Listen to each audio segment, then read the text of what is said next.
Xero's dashboard lets you see what's happening in your business right now. But because every business is unique, it's important to be able to customize this information so it works best for you. Let's jump into Xero and take a look.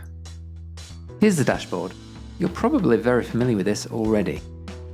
At a glance, you can see how much cash you have on hand, what your customers owe you, how much you owe your suppliers, and you can keep an eye on some of the key numbers for your business. But not everyone needs all this information, and maybe there's some additional things you'd like to see. So let's do a bit of customization. Click Edit Dashboard. Untick Show if you don't want to see one of the tiles. For this example, I don't need to see expenses. To reposition the tiles, just click on those 6 dots and drag the tile where you want it.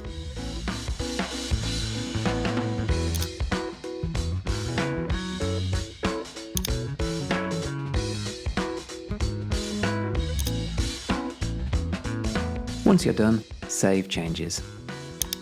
Some tiles have an overflow menu with some more options.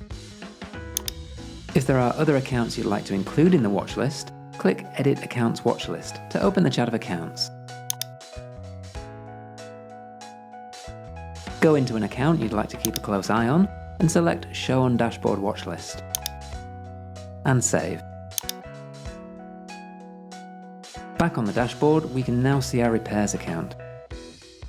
I'd like to show a column for budgeted amounts to help me see how these important numbers are tracking against budget. Again, I'll use the overflow menu. We can also add some key financial ratios to the dashboard. Open Reports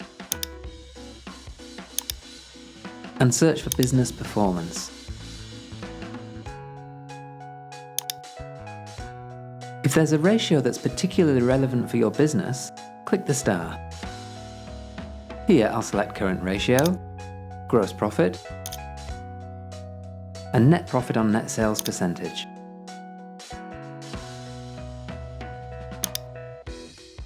And just like that, we can keep an eye on those key ratios.